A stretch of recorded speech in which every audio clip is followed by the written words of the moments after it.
नमस्कार दोस्तों। तो स्वागत करते हैं आप सभी का आपके अपने भाई के यूट्यूब चैनल आई स्मार्ट टारगेट पे, जहां हम बिना कोचिंग के, बिना किसी डर के यूपीएससी की तैयारी करते हैं। ठीक ना। तो स्टार्ट करने से पहले बता दें, आज हमने ये लाइट मंगाए हैं, स्टैंड लाइट है।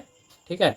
तो आप लोग टेबल लाइट है, स्टैंड लाइट कह रहे थे, तो टेबल लाइट है स्टडी के लिए, स्टडी लाइट खास करके पढ़ने के लिए है। तो ये लाइट जो है, लाइट चल जाते थे ना, तो लगभग यहाँ पे मानसून प्रवेश कर गए हैं तो बिजली लगभग करते रहते हैं, तो इस वजह से लाइट मंगाना पड़ा स्टडी के कारण, स्टडी के लिए। तो ये लाइट है ताकि आप लोगों को अच्छा से दिखे भी, तो जो भी यहाँ पे हम पढ़ेंगे सॉल्व करेंगे ये भी दिखेंगे। तो मेरे ख्याल से अब एडिटिंग में संभवतः आपको प्रश्न लगाएंगे नहीं, तो चलिए लगा भी देंगे। तो आज पहला डे है तो प्रयास करेंगे, देखिए एक बार रिव्यू करेंगे, देखेंगे यदि बेटर आ रहे होंगे तब तो नहीं लगाएंगे, यदि नहीं आते होंगे तब तो वैसा ही करेंगे। तो आप लोगों का जिस तरह से जैसे जैसे सपोर्ट कीजिएगा वैसे हम सारा व्यवस्था करेंगे। बाकी चलिए आगे देखेंगे। तो आज हम सॉल्व करेंगे यूपीएससी सी सेट 2025 का जो पेपर हुए थे, इसमें हम प्रश्न संख्या कितना 33 से लेकर के आगे 5 को कवर करेंगे, यानी कि 33 से आगे 33, 34, 35, 36, 37। तो प्रश्न संख्या 37 तक कवर करने का आज का टारगेट है। ठीक है। तो जो कि पूरा एकदम से स्टेप बाय स्टेप और हिंदी माध्यम में करते हैं। ठीक ना। तो ये वीडियो खास तौर पर उन छात्रों के लिए है जो 2026 में यूपीएससी देने जा रहे हैं और जो बेसिक से लेकर के एडवांस तक समझना चाहता है। तो चलिए बिना समय गंवाए हम शुरू करते हैं और हम हर सवाल को जो है यूपीएससी के तरीके से ही सॉल्व करते हैं। तो पेन और कॉपी उठाइए और बन जाइए आप सेट का मास्टर। तो लेट्स क्रैक क्वेश्चन नंबर कितना 34 से शुरुआत करते हैं। ठीक है ना। तो चलिए प्रश्न संख्या आ गए 34 यहाँ पे। तो प्रश्न संख्या 34 सॉल्व करने से पहले, सॉरी 33 भी होंगे ना, 33 34 भी होंगे, 33 से शुरू करेंगे। तो प्रश्न संख्या 33 सॉल्व करने से पहले हमको कुछ अनुच्छेद दिया हुआ है, तो अनुच्छेद को पढ़ना पड़ेगा। तो चलिए अनुच्छेद को पढ़ते हैं। क्लीन दिख रहे हैं, एक बार हम भी देख लेते हैं। ओ भाई साहब, कैमरा थोड़ा ऊपर है, देखने में नहीं बन रहा है। चलिए बाद में रिव्यू कर लेंगे, तब तक रिकॉर्ड हो रहा है। तो नहीं दिख रहे होंगे तो स्क्रीन पर लगा देंगे ताकि आप लोगों को कोई दिक्कत ना हो। तो देखिए परिच्छेद 2 क्या कह रहे हैं। परिच्छेद 2 कह रहे हैं यदि जनसंख्या वृद्धि के प्रतिरूप में असमानता है तो खाद्य उत्पादन और उपयोग में उससे भी अधिक असमानता है। जैसे जैसे समाज अधिक धनी होते जाते हैं उनका पशु उत्पादकों का उपभोग बढ़ता जाता है। इसका अर्थ है कि दाना और फलियों जैसी मूलभूत खाद्य सामग्री का बड़ा भाग जो मनुष्य का सीधा भरण कर सकता था वह इसके बजाय कुक्कुट पालन और बड़े फार्म पशुओं के चारे में बदला जा रहा है। तथापि पादप आधारित आहार का मनुष्यों के लिए पशु आहार में यह परिवर्तन फलदायी होने से काफी दूर है। हमें कुक्कुटों को खाने से उन्हें खिलाई गई कैलोरी का केवल 16% भाग ही वापस मिल पाता है। बड़े पशुओं में जिन्हें पशु वध से पहले उनमें वसा और कुछ प्रोटीन शामिल करने के लिए दाना खिलाया जाता है, यह परिवर्तन दर और कम होकर 5 से लेकर 7% तक रह जाती है। तो चलिए इनसे रिलेटेड कुछ प्रश्न है, प्रश्न को पहले देखते हैं। देखिए प्रश्न क्या कह रहे हैं। प्रश्न कह रहे हैं 33 निम्नलिखित में से कौन सा एक कथन इस परिच्छेद के मर्म को सर्वोत्तम रूप से प्रतिबिंबित करता है। तो पहला कथन कह रहा है, कथन ए कह रहा है कि समृद्धतर समाजों में अनाज आधारित खाद्य के उपभोग को बढ़ाने के लिए एक लोक नीति की तत्काल आवश्यक, बिल्कुल अभी आवश्यक नहीं है। ठीक ना।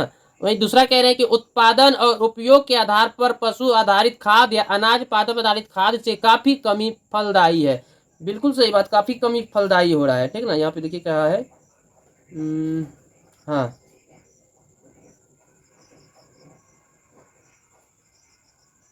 कम होकर कहाँ से 5 से 7% तक रह जाती है। तो ये पूरा इस तरह से देखिए तो ये बिल्कुल सही कह रहे हैं कथन भी। ठीक है ना। क्योंकि परिच्छेद को जब पढ़ते हैं तो परिच्छेद के अनुसार जैसे जैसे समाज धनी होते जाते हैं तो पशु उत्पादकों का उपभोग बढ़ता जाता है, जिससे अनाज और फलियों जैसी मूलभूत खाद्य सामग्री का एक बड़ा हिस्सा जो है पशुओं के चारे में बदल जाता है। सब परिच्छेद 2 कह रहा है। ठीक है। और यह परिवर्तन मनुष्य के लिए फलदायी नहीं है। क्यों? क्योंकि हमें मुर्गियों से जो खिलाई गई कैलोरी का केवल और केवल कितना, तो यहाँ देखिए 16% भाग, 16% हिस्सा ही वापस मिल पाता है और बड़े पशुओं में यह दर 5 से कितना है 7% तक कम हो जाती है। ठीक है। यह स्पष्ट रूप से कहता है ये और यह इंगित करता है कि पशु आधारित आहार अनाज पादप आधारित आहार की तुलना में कम कुशल और फलदायी है, इसलिए कथन टू सॉरी ऑप्शन बी को जब देखिएगा तो ये बिल्कुल कथन टू से मिलता हुआ प्रतीत होता है, इसलिए ये बी इनका सही जवाब होगा। उत्पादन और उपयोग के आधार पर पशु आधारित खाद्य अनाज पादप आधारित खाद्य से काफी कम फलदायी है, बिल्कुल सही कह रहे हैं। वही प्रश्न संख्या 34, प्रश्न संख्या 34 देखिए क्या कह रहे हैं। उपयुक्त परिच्छेद के संदर्भ में निम्नलिखित पूर्व धारणाएं बनाई गई है। दो पूर्व धारणाएं बनाई गई है, कौन कौन सा है। पहला पूर्व धारणाएं क्या कह रहे हैं, देखिए पहला पूर्व धारणाएं कह रहे हैं प्रत्येक देश में खाद्य विनिर्माण और प्रसंस्करण उद्योग को अपने उद्देश्य और पद्धतियों को समाजों की बदलती हुई आवश्यकताओं के अनुसार उससे संगत रूप में रखना चाहिए। नहीं, बिल्कुल गलत कह रहे हैं ये बातें, क्योंकि प्रत्येक देश में खाद्य विनिर्माण और प्रसंस्करण उद्योग को समाजों की बदलती हुई आवश्यकताओं के अनुसार उससे संगत रूप रखना चाहिए, ये कह रहे हैं। तो देखिए परिच्छेद, ये परिच्छेद 2 मुख्य रूप से पशुओं आधारित आहार के अप्रत्यक्ष उपयोग से होने वाले कैलोरी नुकसान पर केंद्रित है, ठीक ना, लेकिन यहाँ ये नहीं कह रहे हैं, तो इसलिए ये गलत हुई। वही कथन 2 की बात करते हैं। तो समृद्धतर समाज अपने कृषि उत्पादों के अप्रत्यक्ष उपयोग के कारण खाद्य सामग्रियों की कैलोरियों में भारी हानि उठाने की ओर प्रवृत्त है, बिल्कुल सही कह रहे हैं कथन 2, ठीक ना, ये बातें बिल्कुल सही कह रहे हैं। यह प्रत्यक्ष रूप से पूर्व धारणा 2 का समर्थन करता है, इसलिए अब यहाँ पे देखिए कि एक तो गलत है दूसरा सही है, तो केवल और केवल कौन सा है 2, तो केवल 2 ऑप्शन बी में, ऑप्शन बी इनका सही जवाब हो जाएंगे। क्लियर। इस तरह से प्रश्न संख्या 2 कंप्लीट हो गए, शेष रह गए 3, 1 2 3 यानी कि 35 36 37। तो देखिए आज जो है हम शॉर्टकट खींचेंगे, क्या है कि कल प्रश्न संख्या 29 जब सॉल्व कर रहे तो लगभग बहुत ज़्यादा समय आप लोगों का ले लिए थे, ठीक ना। हाँ, यहाँ पे हम ये बात जरूर कहेंगे कि यदि आप लोगों का किसी भी प्रश्न का विस्तार से आंसर चाहिए तो कमेंट बॉक्स में अपना कमेंट में बताइए कि कौन सा प्रश्न संख्या पे आप विस्तार से समझना चाहते हैं, तो हम उनको पूरा विस्तार से समझाएंगे और उनका एक वीडियो स्पेशल ला देंगे, ठीक ना। तो अभी हम शॉर्टकट खींचेंगे। तो देखिए एन का महत्व 35, प्रश्न संख्या 35 आपके स्क्रीन पे लगा दिए हैं। एन का महत्तम मान क्या होगा, इस प्रकार की एन का महत्तम मान पूछ रहे हैं। तो यहाँ पहले दिया क्या हुआ है 7 गुना 343 गुना इतना गुना इतना गुना इतना इतना, तो 35 एन से विभाज्य हो। अब यहाँ पे अंक चुनने के लिए कह रहे हैं जो 35 एन से विभाज्य होंगे, तो कहते हैं, तो ये देख लेते हैं एन का मान क्या होगा। यहाँ से यहाँ तक यदि देखें, पहले इनका गुणनखंड निकाल लीजिए। 35 का गुणनखंड कितना 7 गुना 5 आएंगे, ठीक ना, 7 गुना 5 या तो 7 से होंगे या तो 5 से। पहले 7 को देख लीजिए कितना है, एक, ये 7 का क्यूब हो गया 3 1 4 और यहाँ 4 5 तो पथेरी 7 तो बहुत सारा है, ठीक ना, क्योंकि यहाँ भी 7 है और ये 7 का क्यूब है, बाकी और यहाँ भी देखिए बहुत सारा 7 है। 7 को छोड़ दीजिए, 5 को देखते हैं, ठीक ना, 5 को देखते हैं। तो 5 5 5 को देखते हैं, तो यहाँ पे 1 5 हो गया यहाँ, और इसमें तो 3 को 5 हो जाएंगे, ठीक है ना, बाकी इसमें नहीं होंगे 5। तो इस तरह से 3 1 4, टोटल कितना 5 आ रहे हैं 4, टोटल कितना आ रहे हैं तो 4 5 आ रहे हैं। तो इस तरह से देखिए तो इनका आंसर कौन सा होगा सही, एन का मान 4 होंगे, ठीक है ना। एन का महत्तम मान क्या होगा, तो एन का महत्तम मान 4 ही होंगे, ऑप्शन बी इनका सही जवाब हो जाएगा। क्लियर है। वही प्रश्न संख्या 36, प्रश्न संख्या 36 देखिए क्या कह रहे हैं। प्रश्न संख्या 36 कह रहे हैं, आपके स्क्रीन पर लगा दिए, आप लोग भी समझिए। 24 x 12 18 36 90 में x क्या है।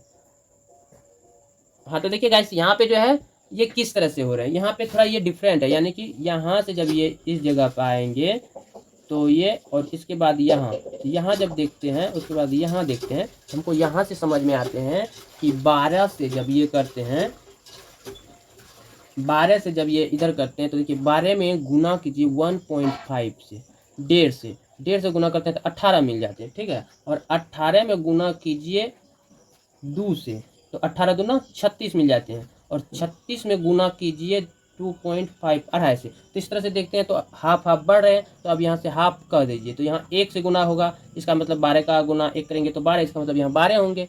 उसके बाद इससे भी हाफ चल जाइए, 12 है तो 12 का 0.5, यानी कि 24 में 0.5 से गुना कीजिए तो कितना मिलेंगे हमको 12 मिलेंगे, और 12 को 1 से गुना कीजिए कितना मिलेंगे 12 मिलेंगे, और 12 में अढ़ाई से गुना कीजिए तो 18 मिलेंगे, 18 में 2 से गुना कीजिए 36 मिलेंगे, 36 में अढ़ाई से गुना कीजिए 90। तो इस तरह से x का मान क्या आ गया 12। आप देखिए ऑप्शन में 12 का, तो ऑप्शन बी में 12 है, तो ऑप्शन बी इनका सही जवाब हो जाएगा। क्लियर है? प्रश्न संख्या 36 भी कंप्लीट। अब प्रश्न संख्या 37 देखिए, प्रश्न संख्या 37 क्या कह रहे हैं? प्रश्न संख्या 37 कह रहे हैं कि पी और क्यू एक वृत्ताकार पथ पर चलते हैं। दो को है पी और क्यू, ये जो है एक वृत्ताकार पथ पर चलते हैं। उन्होंने 5 AM कितना बजे? 5 बजे 5 AM पर एक एक ही बिंदु से एक दूसरे के विपरीत दिशा में, यानी कि एक दूसरे के विपरीत दिशा में इस तरह से चले, एक इधर भागे और एक इधर भागे, तो एक दूसरे के विपरीत दिशा में चलना शुरू किया। पी 5 चक्कर प्रति घंटा की औसत चाल से चलता है और क्यू 3 चक्कर प्रति घंटा की औसत चाल से चलता है, और वे 5:20 AM और 7 AM के बीच कितने बार एक दूसरे को पार करेंगे? तो चलिए पहले गोल वृत्त का एक मान रख लेते हैं। मान लीजिए ये वृत्त है, इनका मान हम लाइक 15 किलोमीटर रख लेते हैं, ठीक ना? 15 किलोमीटर है इनका मान रख लिए, ठीक है। अब यहाँ पे देखिए P बराबर कितना किलोमीटर है? तो P कह रहे हैं 5 चक्कर मार लेते हैं, ठीक ना? 5 चक्कर प्रति घंटा मारते हैं, एक घंटा में 5 चक्कर मार लेते हैं। क्लियर है? एक घंटा में 5 चक्कर मार लेते हैं। तो अब टोटल ये कितना घंटा मार रहे हैं? और क्यों 3 चक्कर प्रति घंटा, एक घंटा में 3 चक्कर है और एक घंटा में 5 चक्कर, तो 5 से 7, तो 5 से 7 2 बचे 25 दिया 75 हाँ। तो इनका P बराबर कितना घंटा हो गया? P बराबर 75 किलोमीटर हो गया, ठीक ना? 15 50 75, 15 किलोमीटर का सर्कल माने 5 चक्कर लगाते हैं, तो 15 50 75 किलोमीटर पर घंटा चलते हैं P। वहीं क्यू की बात करें तो 3 15 तिया 45, तो 45 किलोमीटर पर घंटा चलते हैं कौन? तो क्यू। इस तरह से अब हमको ये मान मिल गए। अब यदि हम टाइम की बात करें तो टाइम बराबर, आप लोगों को तो सूत्र मालूम ही होंगे, सूत्र पे बैठा दीजिए। तो यहाँ 15 बटे कितना हो जाएंगे? दोनों प्लस हो जाएंगे, तो टोटल 120, तो टोटल आ जाएंगे 1/8, यानी कि ये जो है कितना लगा रहे हैं, कितना में? एक घंटा में 8 बार मिलते हैं ना? हाँ, एक घंटा में 8 बार ये मिलते हैं, यानी कि आप इनको मिनट में निकालें तो 7.5 निकल जाएंगे ना? 7.5 मिनट में एक बार दोनों मिलते हैं, मिनट रखते हैं। तो इस तरह से देखिए P और Q जो है जब एक चक्कर लगाते हैं तो ये एक चक्कर यानी कि 7.5 मिनट में जो है ये एक बार एक दूसरे को मिलते हैं, और एक घंटा में ये कुल 8 बार मिलते हैं। तो टोटल देखिए 5 बजे प्रारंभ किया, 7 बजे, यानी कि 5 2 7 2 घंटा, तो 2 घंटा, एक घंटा में कितना? 8 है, तो 8 दूना 16 हो गए, ठीक है? तो 16। तो अब यहाँ पे प्रश्न में ये पूछे है ना, 5:20 से लेकर के 7 के बीच कितने बार एक दूसरे को पार करेंगे या एक दूसरे को मिलेंगे? तो ये 7:20 की बात कर, सॉरी 5:20 से 7 की बात कर रहे हैं ना। तो देखिए एक बेर कब मिलते हैं? तो 7 मिनट में। तो 5 से जब शुरू कीजिएगा तो 5:07 पे एक बार मिलेंगे, फिर 5:07 पे ना, 7:07 है ना, 5:07 में 5:07 जब होंगे तो एक बार मिलेंगे, फिर जाके 5:15 पे दूसरा बार मिलेंगे, फिर आगे 5:22 पे 22:30 पे ये तीसरा बार मिलेंगे। तो यहाँ 20 से बात कर रहे हैं तो ये 22 में आगे बढ़ गए, इसका मतलब इसको छोड़िए, तो ये 2, यानी कि 2 माइनस हो जाएंगे, तो 2 घंटा में कितना? 16 है, तो 2 माइनस कर दीजिए, बराबर कितना? 14 हुए ना? 14 बार मिलेंगे ये। तो 5:20 से लेकर के 7 के बीच ये P और Q 14 बार आपस में मिलेंगे। तो ऑप्शन सी में इनका सही जवाब होगा। क्लियर है? ऑप्शन सी में दिया हुआ है। तो इस तरह से प्रश्न संख्या 37 तक हम कवर कर लिए हैं, बाकी 38 अगले दिन कवर करेंगे, 38 39 40, बाकी 5 प्रश्न को अगले दिन हम कवर करेंगे, ठीक है ना? तो आज का सेशन कैसा रहा? लगभग आज हम 15 मिनट में प्रश्न को कवर कर लिए हैं। तो चलिए ये देखिए क्या करें, 38 का भी बहुत इजी प्रश्न है। कैसे इजी है दिखा दें आप लोगों को। देखिए यदि P बराबर यहाँ पे दिया हुआ है प्लस Q बराबर माइनस R बराबर गुना, मतलब मल्टीप्ले, S बराबर डिवाइड यानी कि भाग है, तो समीकरण क्या दिया हुआ है? 60 15 3 20 4 बराबर कितना होना चाहिए? 20। तो देखिए इसमें हमको दिमाग लगाना पड़ेगा, किस तरह से इन्होंने सॉल्व किया कि 20 प्राप्त कर लिया। यहाँ पे हमको दिया हुआ है, ठीक ना? तो देखिए इनको 60 बराबर 20 प्राप्त करना है।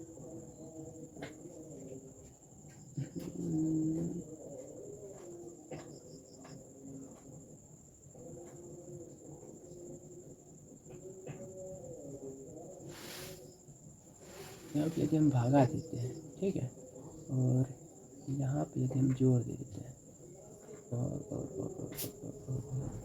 भागा दे दिए, जोड़ दे दिए, यहाँ गुना दे देते हैं और यहाँ पे घटा देते हैं। तो इस तरह से करते हैं तो 60 माइनस 15 45